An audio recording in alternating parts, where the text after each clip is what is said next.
WhatsApp বন্ধুগণ, কি অবস্থা তোমাদের? আশা করি তোমরা সকলে অনেক ভালো আছো। তোমাদের জন্য আরও একটা অসাম ভিডিও নিয়ে আজকে চলে আসলাম। আজকে যেহেতু শুক্রবার, হ্যাঁ বন্ধুরা, সকাল সকাল বেরিয়ে পড়েছে এই কুয়াশাচ্ছন্ন দিনে। তো আজকে আমরা খেলতে যাচ্ছি রাজবাড়ী মাঠে। হ্যাঁ বন্ধুরা, অত্যন্ত গুরুত্বপূর্ণ একটা ম্যাচ না, সরি, একটা প্র্যাকটিস ম্যাচ আমাদের মধ্যে। আমরা আমাদের ভুলগুলো ঝালাই করে নিচ্ছি। তো যাই হোক বন্ধুরা, বের হয়ে গিয়েছে আমাদের বাসা থেকে, দেখতে পাচ্ছেন দীপনকে নিয়ে। তো এখন আমরা যাচ্ছি আমার রাজবাড়ী মাঠে। এখন আমি যাচ্ছি আমাদের গ্যারেজ থেকে আমাকে দুটো স্ট্যাম্প নিতে হবে এবং একটি ব্যাট নিতে হবে। তো চলুন তাড়াতাড়ি দেরি না করে আজকে চলে যাওয়া যাক আমাদের রাজবাড়ী মাঠে এবং আজকে একটা ম্যাচ আপনাদের সামনে উপহার দেওয়া যাক। হয়ে পড়েছি গাইস আমাদের দক্ষিণ ছায়াবীথির গলির মোড় থেকে। এখন আমরা সোজা যাব কাজী আজিমুদ্দিন কলেজের রোড ধরে একদম রাজবাড়ী মাঠের দিকে। আজকে আমাদের শহরে দেখতে পাচ্ছেন অনেক শীত থাকার কারণে মানুষজন খুবই কমই চলাফেরা করতেছে, কয়েকটা রিক্সা দেখা যাচ্ছে। তো আজকে এটাই ভয় পাচ্ছি যে ম্যান কতটুকু আসবে, অর্থাৎ প্লেয়াররা এমন হতে পারে শীতের কম্বলে বসে আছে নিজেদের বাসায়। তো সেজন্য আসলে খুবই ভয় আছি কয়জন ম্যান আসবে। তো যাই হোক, দেখতে পাচ্ছেন খেলা কিন্তু কখনো থামে নাই। যারা খেলা পাগল তারা অবশ্যই যে কোনো সিজনে চলে আসে খেলার জন্য। আমাদের ভাই ব্রাদারদের আমরা দেখতেই পারতেছি, তারাও এসে গিয়েছে খেলার জন্য। অনেক দূর থেকে এসেছে, দেখতে পাচ্ছেন আমাদেরকে খেলা উপহার দিতে আনুষ্ঠানিকভাবে। এই যে দেখুন, যদি খেলা হবে যদি ডায়লগ দুই চারটা আপনারা তো দেখতেই পারতেছেন তামিম ভাই তাদের সঙ্গীদের নিয়ে এসেছে খেলার জন্য। যাই হোক, আমাদের এখানে দেখতে পাচ্ছেন নৈসর্গ ফিট আপ একদম খেলার জন্য, এবং আমাদের অন্যান্য বন্ধু বান্ধব ভাই ব্রাদার্সরা সবাই এসেছে। তো দেখুন, আমরা তাড়াতাড়ি খেলা শুরু করতে পারি ততই ভালো। বলতে বলতে খেলা কিন্তু শুরু হয়ে গিয়েছে। বোলিংয়ে দীপন, ব্যাটিংয়ে সিনান, দেখা যাক কি হয়। ও মাই গড, একটু হলেই যেত স্ট্যাম্প। তামিম বল করছে সিনানকে, একটা ডিফেন্স। দিকে বোলিং এসেছে রুট পর, দেখা যাক কি করে। সিনান কিন্তু হাওয়ায় ভাসিয়ে দিয়েছে বল, দেখা যাক ক্যাচের সম্ভাবনা আছে কিনা, কিন্তু না, কোনো ধরনের সম্ভাবনা নেই, ক্যাচ মিস। যাই হোক, পারছেন আমি কিন্তু এখন স্ট্রাইকে এসে গিয়েছি, দেখা যাক আমি কি করতে পারি। তো আপনারা দেখতে পাবেন এদিকে আমি ব্যাট বদল করে নিচ্ছি সিনানের সাথে। তো দেখা যাক আজকে খেলাটা কেমনে খেলতে পারি। আপনারা অবশ্যই দেখবেন, সাপোর্ট করবেন।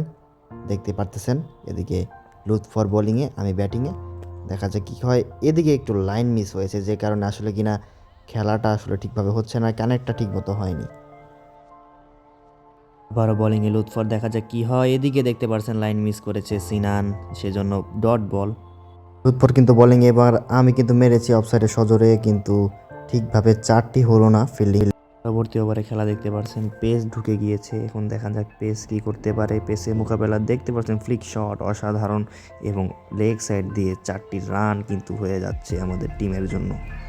দীপন, দেখা যাক কি হয়। অসাধারণ একটা ফুলটস পড়েছে এবং ক্রস মেরে দিল ফুলটস বলটাকে। অসাধারণভাবে একটি 4টি রান কিন্তু পেয়ে যাচ্ছে আবারও আমাদের টিমের পক্ষ থেকে। পরবর্তী বলে দীপন, দেখা যাক দীপনের বোলিং কেমন হয়, দেখা যাক কি হয়। এবং সুন্দরভাবে, ও মাই গড, কি সুন্দরভাবে দেখতে পারতেছেন বল কিন্তু ডট দিয়ে দিল দীপন। ভিডিওটি খেলার শুরুর দিকে দেখতে পারতেছেন সিনানকে কিন্তু অসাধারণভাবে একটা ফ্লিক শট মারার বল দিয়ে দিল দীপন, দেখতে পাচ্ছেন ফিল্ডিং করতেছে। এবং দেখুন নৈসর্গ ব্যাটিংয়ে, তামিম বোলিংয়ে কি সুন্দরভাবে ডিফেন্সটা করলো নৈসর্গ।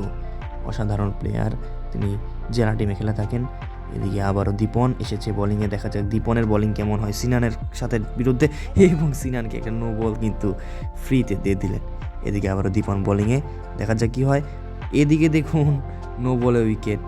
আমাদের ব্যাটিং শেষে পরবর্তী ইনিংসে বোলিং চলছে, দেখতে পারতেছেন নৈসর্গ বোলিংয়ে। এখন দেখা যাক তামিমকে সে আটকাতে পারে কিনা, সেটাই এখন দেখার বিষয়। দেখুন তামিমকে সে বল করতেছে, প্রথম বল, দেখা যাক নৈসর্গ কেমন করে, এবং প্রথম বলে ওয়াইড দিয়ে দিল। এদিকে তামিম সজোরে মারলো, দেখা যাক তামিমের বল কোথায় যায়। বল গেল সিনানের হাতে, তামিম উইকেটের পতন হয়ে গেল, অর্থাৎ তামিম চলে যাচ্ছে প্যাভিলিয়নে। সেট আপ করতে একটু সমস্যা হচ্ছে, যে কারণে আসলে কিনা একটা ভিডিওর আগে আরেকটা ভিডিও এসে যাচ্ছে। তো যাই হোক, আপনারা কিছু মনে করেন, আপনারা জাস্ট উপভোগ করুন। এটা তামিমের আউট হওয়ার আগের ভিডিও। দেখা যাক এখানে নৈসর্গ বোলিং করতেছে, নৈসর্গ বোলিংটা আপনারা উপভোগ করুন। স্ট্রাইকে, দেখা যাক তামিম স্টেপ আউট করলেন এবং সজোরে হাঁকালেন, দেখা যাক বল কোথায় যায়। বল কিন্তু চলে গেল সীমানা বাইরে, কিন্তু না, বল কিন্তু তখনও যায়নি, সীমানা এখনও পেরোয়নি, সিনানের হাতেই ছিল বল। এভাবে সময় যেতে যেতে আমাদের ম্যাচ কিন্তু শেষ হয়ে যায়। আমরা আজকে 2টি ম্যাচ খেলেছি। আসলে আপনাদের ভিডিওটি কেমন লাগলো প্লিজ কমেন্ট করে জানাবেন। ভিডিওটি ভালো লাগলে অবশ্যই লাইক, কমেন্ট, শেয়ার এবং সাবস্ক্রাইব করে রাখবেন আমাদের চ্যানেলকে। দেখা হচ্ছে নেক্সট ভিডিওতে। সে পর্যন্ত সবাই ভালো থাকুন, সুস্থ থাকুন এবং আমাদের চ্যানেলের সাথে থাকুন। ধন্যবাদ।